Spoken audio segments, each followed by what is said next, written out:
Bismillahirrahmanirrahim. Assalamualaikum warahmatullahi wabarakatuh. Waalaikumsalam warahmatullahi wabarakatuh. Pemirsa Libel Podcast dimanapun berada, kembali lagi hadir bersama Libel Podcast, disiarkan langsung dari studio Libel Podcast SMA Negeri 15 Kota Bandung.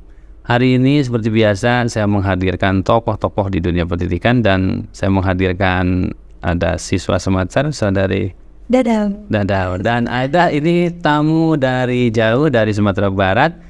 Kebetulan sedang berkunjung mampir ke SMA Negeri 15, Ibu Nina. Halo, assalamualaikum warahmatullahi wabarakatuh.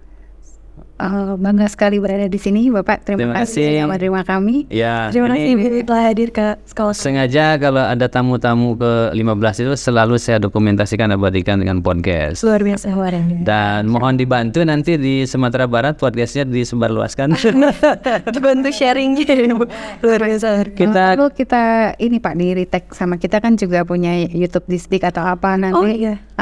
Itu gimana? Mungkin teknisnya nanti bisa bisa disebar. Mungkin nanti kita juga kerjasama dengan Dinas Pendidikan Provinsi Sumatera Barat untuk mengembangkan digitalisasi sekolah, dengan indikatornya adalah menghidupkan YouTube sekolah. Wah, ya betul. Keren Pak. Keren. Ya. Dan ini para pemirsa, salah satu program di SMA Negeri 15 itu termasuk di Sumatera adalah mengembangkan digital entrepreneur. Dan kita contohkan digital entrepreneur itu adalah membuat konten-konten kreator di digital dengan menggunakan platform YouTube sekolah, YouTube. Dan ini sampai sekarang subscribernya sudah 9.900-an, dan ini menurut saya belum terlalu apa-apa karena targetnya 1 juta. Wah, amin. Dan cepat dapat. Baik, Bu Nina, ini sebetulnya apa sih kedatangan Bu Nina ini ke Bandung ya? Dari pagi sampai sore ini, pemirsa, ini Bu Nina ini luar biasa. Sebetulnya apa, Bu, tujuannya nih? Baik, sekali lagi terima kasih. Assalamualaikum warahmatullahi wabarakatuh. Waalaikumsalam warahmatullahi. Ini hospitality-nya luar biasa, responnya juga luar biasa.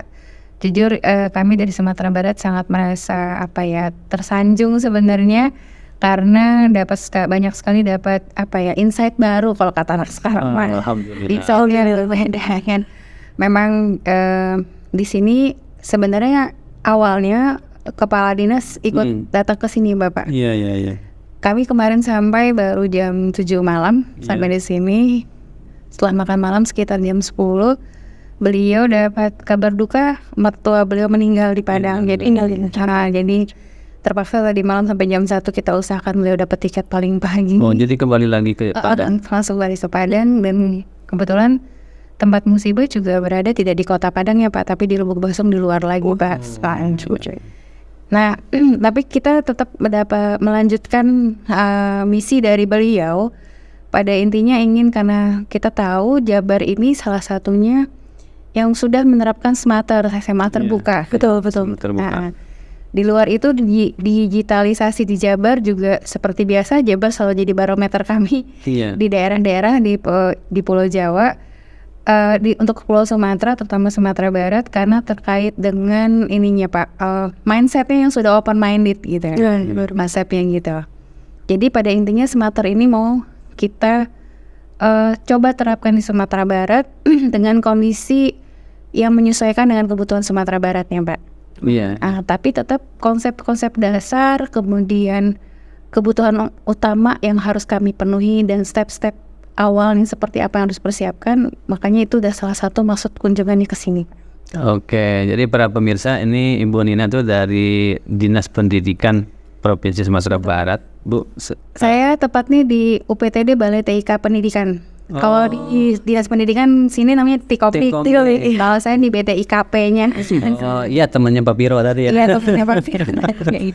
Baik, ini Bu, salah satunya memang kita dari sejak 2016-2017 itu tuh sudah mengembangkan SMA terbuka. Dan menurut saya ini, waktu saya itu dulu masih di Cianjur, saya juga mendapatkan program ini.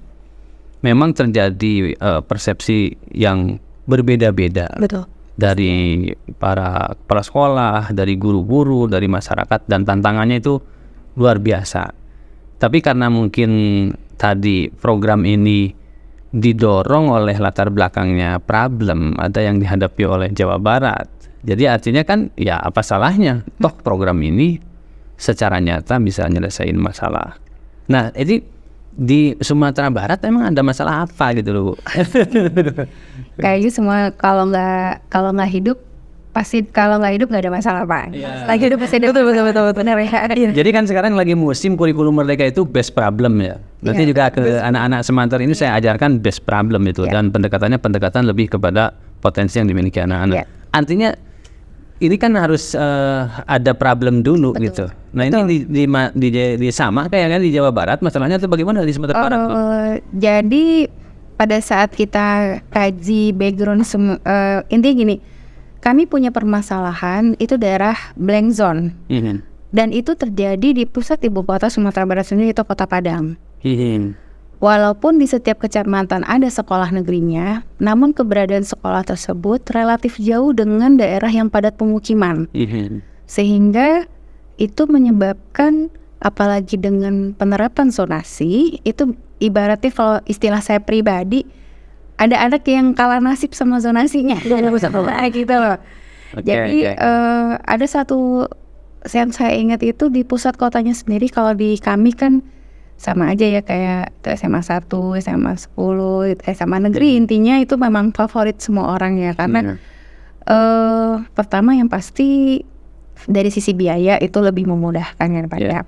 Nah terhadap hal tersebut terpikir karena Permendikbud yang digunakan itu adalah pendidikan jarak jauh ya kalau nggak salah saya Permendikbudnya, dan tentang layanan khusus kalau nggak salah itu juga ada. Betul. Jadi di situ kebetulan ada Pak Kadis ini punya relasi yang menawarkan ini Smarter ada di Jabar, salah satunya untuk menampung hal-hal yang tidak tertampung dengan regulasi normal kan, intinya begitu. Nah tapi awalnya kan itu karena ada blank zone yang tidak terpenuhi dan kemudian ada memang kondisi-kondisi tertentu anak yang memang tidak bisa mengikuti regular kelas. Ya. Nah pada awal datang itu Pak, masalahnya itu karena ada yang tidak tertampung, intinya begitu. Betul.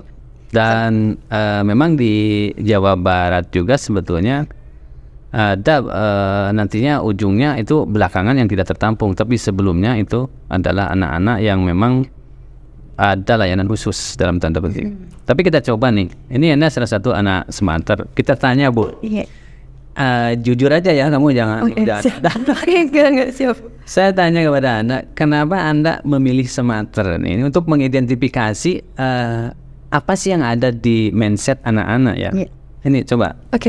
Kamu kelas berapa sekarang? Aku kelas 12. Oke, udah hampir udah mau lulus ya. Udah mau 3 tahun dari awal. Kamu ke belakang, kenapa kamu memilih Semanter? Pada awalnya aku tuh daftar ke sekolah reguler Pak. Pada awalnya aku pakai sistem zonasi, aku juga pakai sistem rapot. Tapi qadarullah dua-duanya juga gak keterima, walaupun pada saat itu sekolahnya itu dekat dari rumahku sekitar 600 meter aja, tapi gak keterima sistem zonasi.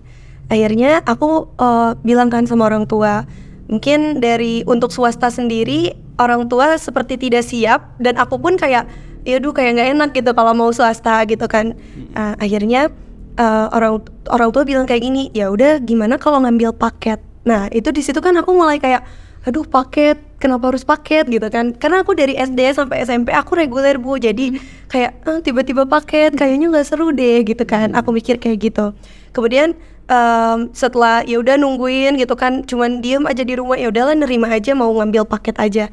Tapi ternyata ada guru saya di SMP ngasih informasi banner SMA negeri terbuka ini, SMA 15 ini gitu. Terus akhirnya saya coba daftar, kemudian masuk. Dari situ saya mulai cari kegiatan lain di luar sekolah, karena dari Senin sampai Jumatnya kita free gitu ya, kita bebas gitu di luar sana.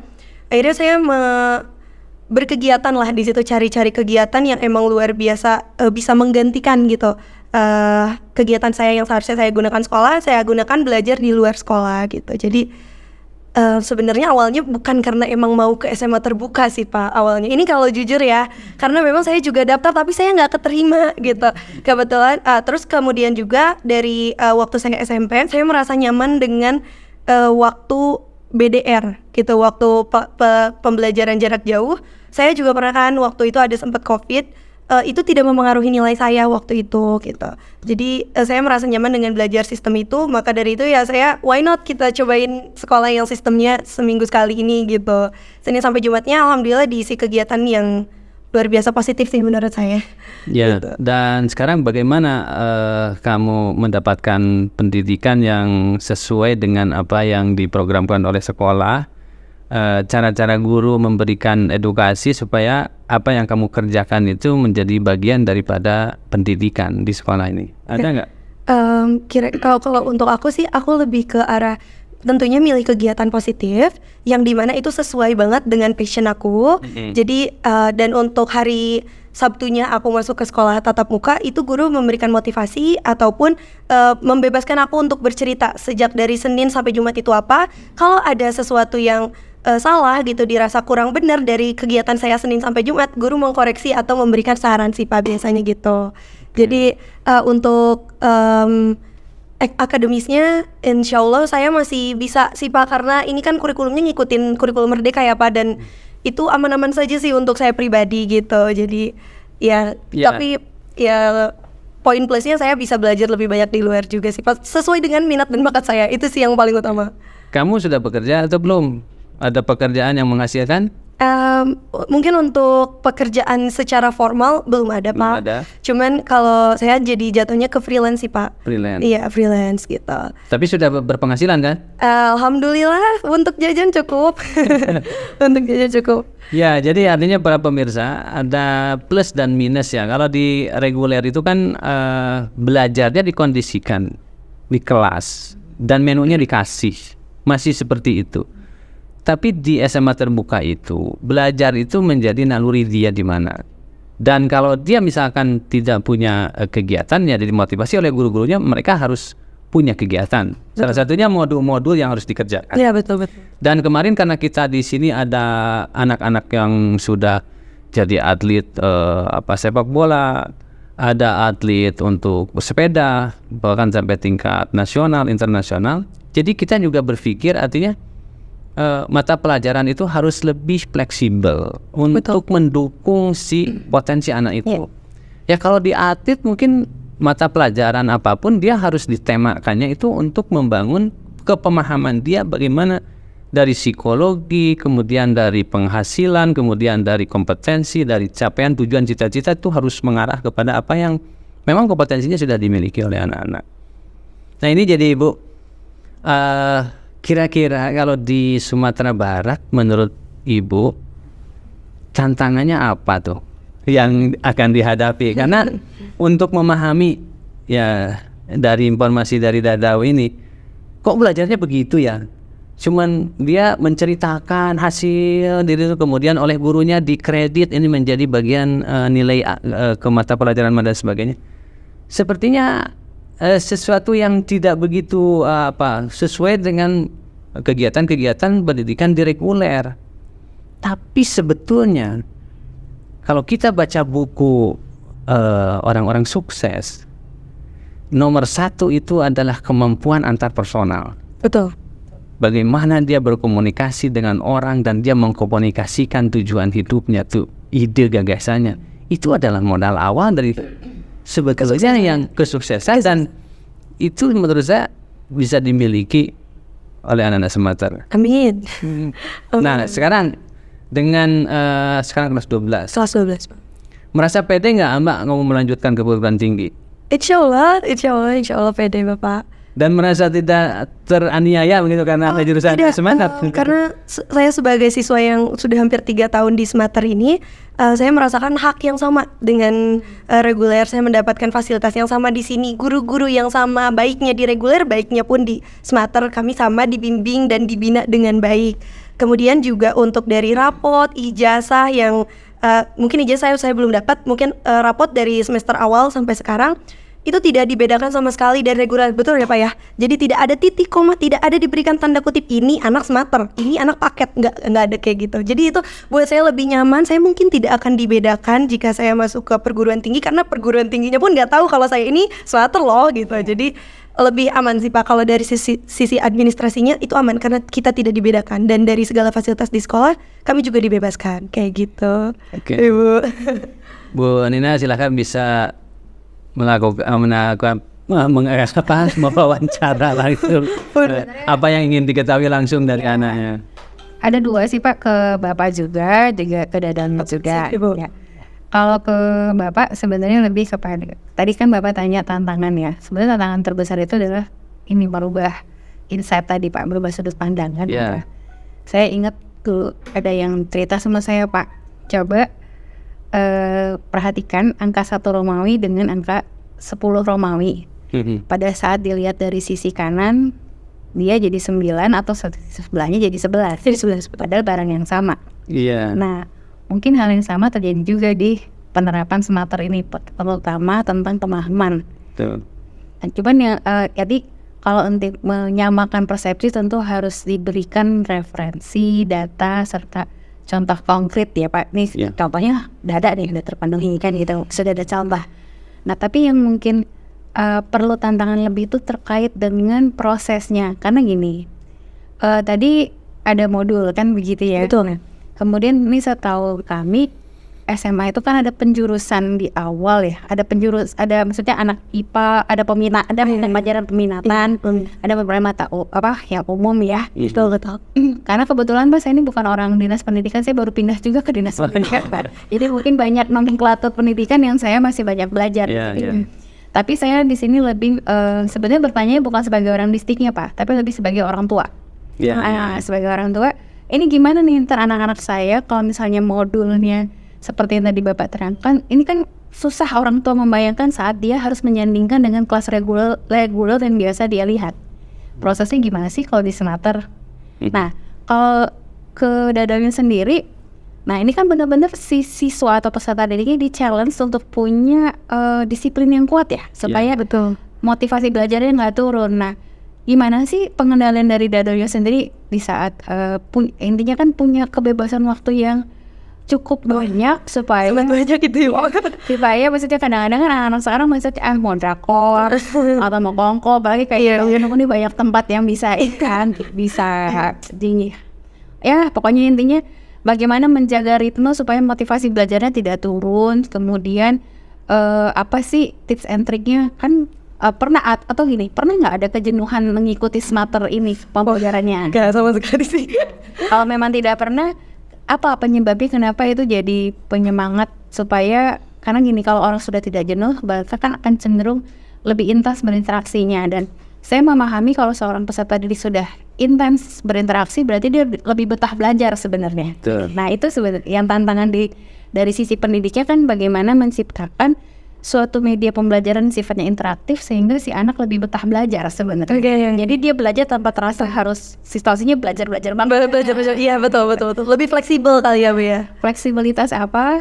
Kalau dari sisi kita pendidiknya Pak Kepsek itu Pak Toto yang bisa kita berikan. Dan kalau misalnya kita harus menyamakan persepsi dengan orang yang terbiasa dengan sudut pandang reguler biasa itu, dari sisi mana penegasan pembedanya yang membuat dia sebenarnya tidak kalah dengan kualitasnya tidak akan menurun kalau orang ikut smarter. Nah itu sih pertanyaannya lebih. Betul. Dan ini memang sering dipertanyakan oleh masyarakat ya.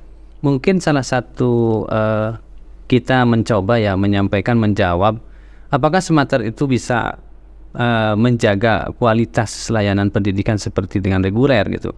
Mungkin kita membawanya dengan penjelasan terjadinya perubahan zaman, di mana zaman sekarang yang menjadi ciri khas itu adalah Internet of Things tadi, bahwa salah satu cirinya adalah sekarang ilmu pengetahuan sudah terdemokratisasi, bukan lagi milik kampus, bukan lagi milik sekolah. Itu mau tidak mau orang harus menyadari itu. Dan faktanya saya alami sendiri, ketika HP saya down, mati tiba-tiba, hidup tiba-tiba gitu. Saya udah berpikir ini saya harus bawa ke counter di satu tempat servis, dan itu saya harus meluangkan waktu di jam kerja karena tidak mungkin dia di jam sudah tutup melayaninya. Tapi saya akhirnya berpikir, saya coba dulu cari solusinya di YouTube.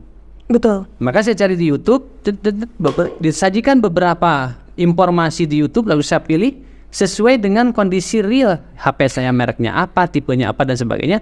Lalu saya sudah ketemu, itu kan berarti ada analisis tuh.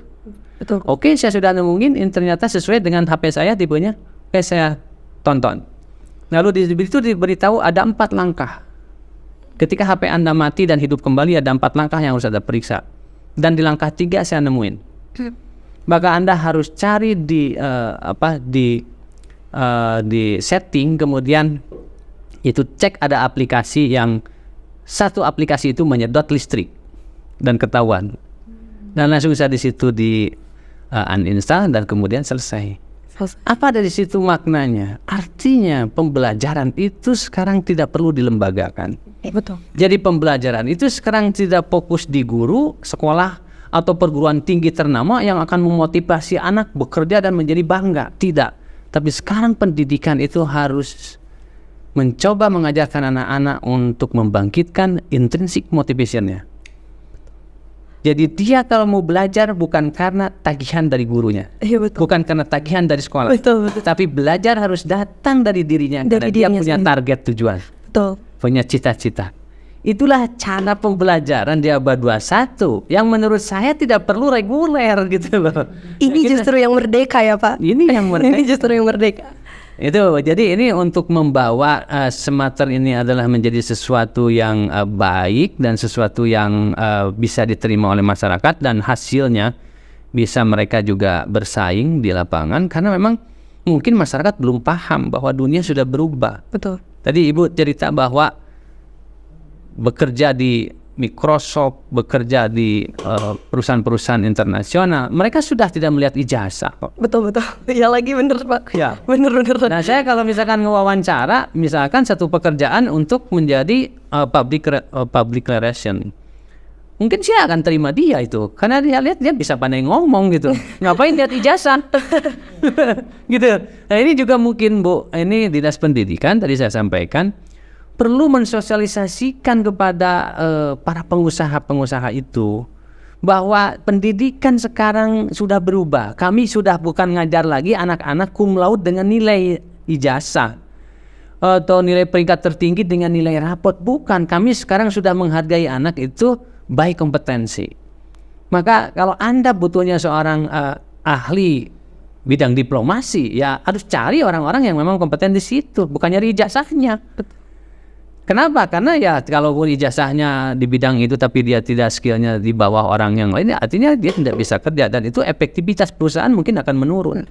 Nah, ini cara berpikir itu mungkin ya harus disosialisasikan juga kepada stakeholder, dan menurut saya pendekatannya harus melalui lembaga, supaya dengan demikian lembaga itu melindungi sekolah-sekolah yang melakukan inovasi program, salah satunya semester ini, kemudian menyampaikan bahwa di dunia pendidikan paradigmanya sudah berubah. Ya. Itu PR besar Bu, karena memang menurut saya abad sekarang itu masih transisi, kan kita baru 2025 nih. Iya.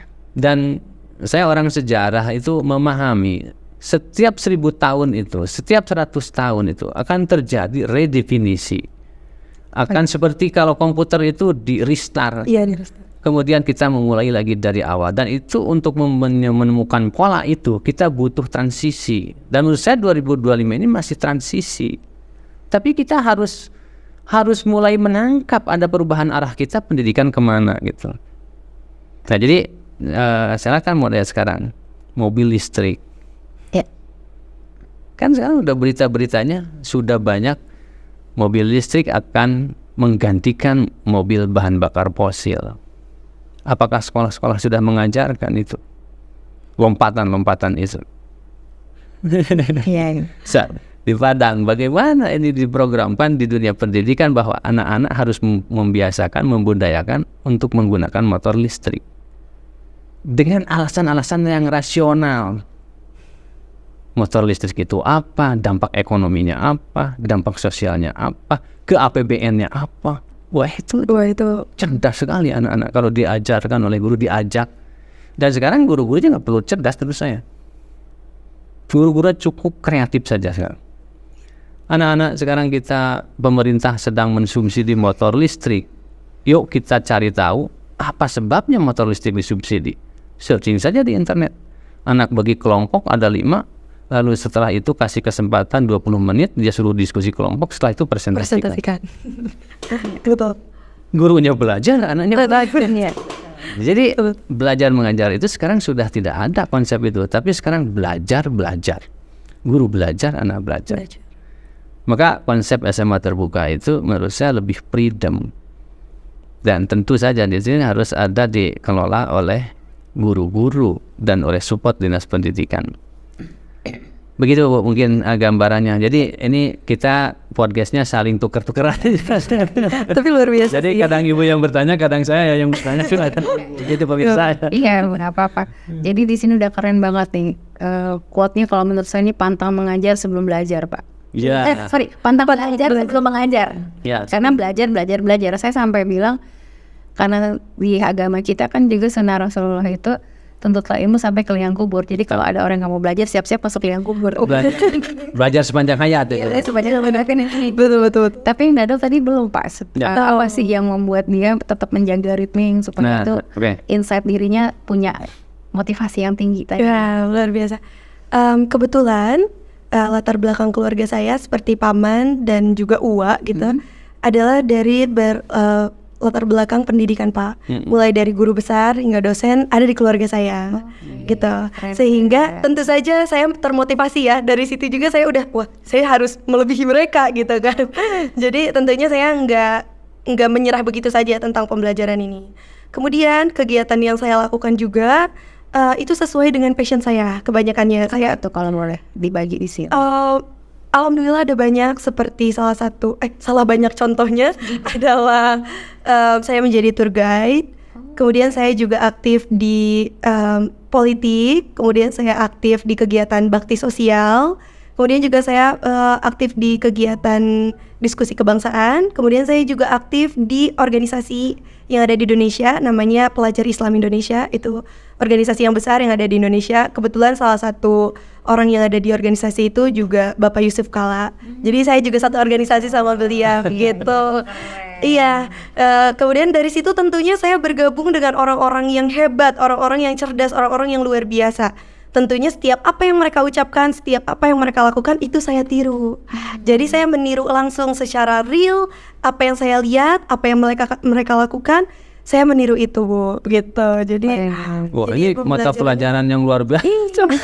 Maksudnya insight-nya keren banget, referensinya Dado beruntung banget, wawasannya jadi luas banget. Alhamdulillah. Jadi ya mungkin kan nggak semua memiliki latar keluarga seperti aku ya Bu. Mungkin untuk teman-teman di luar sana yang tidak sependidikan itu gitu keluarganya, mungkin lebih dibanyakin motivasi sama guru di sekolah aja sih Pak gitu, supaya imbang gitu Pak. Karena mungkin yang kayak gini hanya 1 dari 10 mungkin gitu, hanya Dado dari sekian 10 teman Dado yang seperti itu. Karena memang setiap Dado berkegiatan sangat langka sekali bertemu dengan yang seusia. Kebanyakan itu yang sudah tua, yang sudah S1, S2, S3 itu udah bener-bener wow gitu. Dado kayak Dado bangga gitu ada di circle itu Pak gitu. Tanpa mereka sadari Dado masih anak SMA, Dado smarter sekolahnya gitu. Kan nggak pada nyangka ya hari Selasa tiba-tiba ada ikutan rapat sama apa gitu kan. Ikut rapat untuk pengembangan ekonomi. Akhir-akhir ini Dado lagi bikin project, bikin koperasi syariah namanya Koperasi Imsa Maju Mandiri. Kami berkolaborasi dengan organisasi seperti Pelajar Islam Indonesia tadi, kemudian berkolaborasi dengan beberapa guru besar di Universitas Pajajaran, kemudian berkolaborasi dengan beberapa dosen dari Universitas Muhammadiyah, dan juga para santri dan santriwati relawan se-Jawa Barat. Ya, Dado salah satu pengurus di koperasi itu. Baru launching banget tanggal 19 Oktober kemarin, alhamdulillah. Umurnya berapa boleh tahu? Aku umurnya baru 17 tahun. 17 tahun. Apa pengalamannya itu nggak bisa. Wah, luar biasa. Aku aja gak nyangka, kayaknya kalau aku nggak masuk Sumatera aku nggak dapetin itu, Pak. Kayaknya kalau waktu itu, oh ya udahlah maksa aja masuk ke sekolah negeri yang reguler, aku nggak dapetin ini. Aku monoton aja sekolah, pergi jam 7 pulang jam 3, jam 7 jam 3 kayak gitu terus kayaknya.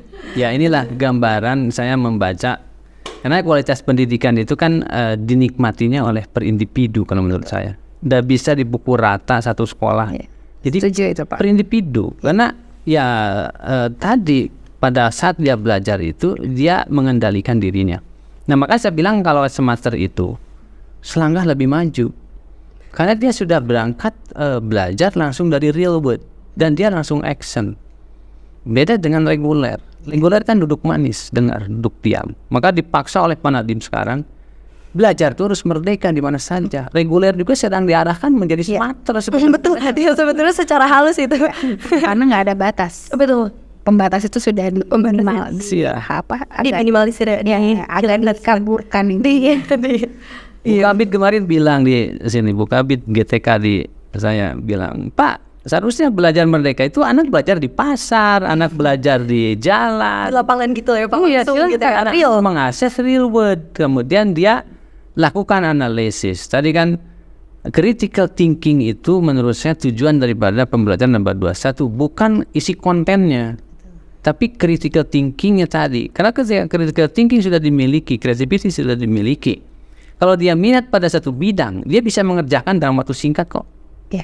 Kalau fokus dia mengerjakan. Misalkan dia senangnya kepada ilmu matematik atau ilmu akuntansi, karena dia sudah critical thinkingnya jalan, dia bisa cepat belajarnya. Betul. Memanfaatkan teknologi yang ada, menggunakan jejaring dan sebagainya. Nah jadi saya pikir ini kampus juga harus mulai berubah cara seleksi ke anak-anak. Kalau saya rektor, ini udah ditawarin beasiswa sama Wah, ayo Pak jadi rektor. Ayo Pak saya usung Pak. Jadi Pak Rektor gitu ya. Pak Rektor Jadi siapapun. jangan pakai tes lagi jadi nilai rapot nggak ketahuan, udah aja. Memang nilai rapot dilihat, tapi lihat juga dong. Tidak jadi yang utama ya Pak. Iya, jadi ada pembandingnya dia di bidang apa. Kalau dia misalnya Dada mau masuk ke hubungan internasional, you punya apa? Ya kalau hubungan internasional bisa ngomong dah gitu kan minimal. Ya dicarilah orang-orang yang bisa ngomong. Ya, ada proporsi yang harus dipertimbangkan. Betul. Betul. Dan kemudian yang paling pasti sebenarnya kalau saya sih nangkapnya tadi justru tujuan pendidikan itu jadi lebih tercapai karena ada pemerataan di situ. Semua orang dalam kondisi apapun bisa mendapatkan layanan pendidikan. Betul. Dalam situasi apapun. Betul. Dan siapapun dia. Betul. Benar ya Bapak ya? Betul. Itu kemerdekaan, kalau menurut saya itu kemerdekaan. Ya kan justru ini yang kemerdekaan. Dan sekarang tidak ada lagi orang yang tidak berpendidikan menurut saya. Kenapa? Karena kembali kepada orang berpendidikan itu adalah siapa orang-orang yang punya minat bakat belajar sepanjang hayat. Betul. Ya kalau dia belajar menurut saya dia bisa berpendidikan secara mandiri dengan memanfaatkan teknologi. Jadi sekarang dunia pendidikan itu bukan lagi mengajar di kelas, maka harus keluar kandang seperti membuat podcast seperti ini. Supaya semua orang bisa belajar. Dari guru, dari kepala sekolah, dari dosen, dari rektor, dari profesor, keluarlah lewat YouTube apa yang sedang digarap di sekolah-sekolah itu, supaya orang yang tidak bersekolah juga menerima informasi itu dan dia bisa melakukan self-regulated learning tadi. Ini menurut saya cara berpikir yang menurut saya perlu kita sosialisasikan terus. Betul. Ya, Dan sekolah-sekolah di insight-nya luar biasa. Sumatera Barat, Jawa Barat itu harus keluar lah dari Kalau kandang. bisa seluruh Indonesia ya Pak ada program seperti ini dari. Ya. Ini luar biasa sih. Jadi yang hebat-hebat itu kan kita tidak bisa tonton, bisa lihat itu. Ya. Kalau penasaran baru kita datangin atau kita undang. Tapi kita nyari inspirasinya dengan murah dan cepat.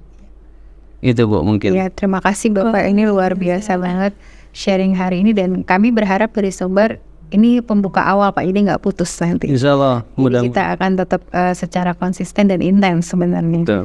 Karena intinya satu Pak, pemerataan. Karena semua orang berhak mendapatkan pendidikan yang layak. Betul. Yang layaknya itu yang kita kejar dengan berbagai pola. Salah satunya ya ini yang Bapak lakukan sekarang nih sebenarnya. Insya Allah. Ya, terima kasih Bapak. Jadi apa yang dikerjakan di sekolah juga masyarakat harus tahu. Ya. Apakah cara berpikir guru-gurunya sudah berubah, kepala sekolahnya sudah berubah? Jangan-jangan dunia sudah berubah, sekolahnya belum. Dan sekolah itu bukan bangunan, tapi kepala sekolah dan gurunya. Ini yang perlu dipahami oleh masyarakat, SDM-nya, bro. oleh semua insan pendidikan. Sekolah itu bukan bangunan, kampus bukan bangunan, tapi kampus, sekolah itu adalah siapa rektornya, siapa kepala sekolahnya, bagaimana guru-gurunya. Tergantung pemimpin dan pembinanya. Ya siapa guru-gurunya orang di dewasa. Kalau cara berpikir guru-gurunya itu sudah berubah, memahami, Maju dan perubahan zaman, open-minded, open minded. dan sangat berfokus kepada kepentingan peserta didik, ya itulah sekolah terbaik. Itu salah satu bagian daripada kualitas. Betul Pak, saya setuju soal itu. Dan kami juga sebenarnya pada prinsipnya punya pemikiran yang sama, tinggal mencari belajar, mencari tips and triknya supaya ini secara step by step tahapannya jelas untuk bisa terwujud. Yes. Dan saya pikir banyak guru-guru kepala sekolah yang sudah open minded. Dinas pendidikan yang harus mensupport itu. Insya Allah. Terima kasih. Demikian Bu, atas kehadirannya saya ucapkan terima kasih lagi. Kalian terima kasih banyak. Sama-sama. Terima kasih. Dadau, terima kasih sudah menyempatkan hadir untuk menyambut tamu dari Sumatera Barat dan para pemirsa Libel Podcast. Tadi podcastnya sudah terjadi dua arah, diskusi saja karena kita ngobrol-ngobrol saja. Itu saking semangat ya Pak, karena apa ya, kayak dapet insight yang benar-benar, aduh, nggak kepikiran, kayak sudut pandangnya lain lagi gitu. Betul. Ya, dan demikian para pemirsa Libel Podcast, semoga menginspirasi dan jangan lupa share, like, and subscribe supaya anak-anak kita, sekolah kita tumbuh. Terima kasih. Assalamualaikum warahmatullahi wabarakatuh. Waalaikumsalam warahmatullahi wabarakatuh. Terima kasih Bapak. Terima kasih. Bapak, Ibu.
kasih.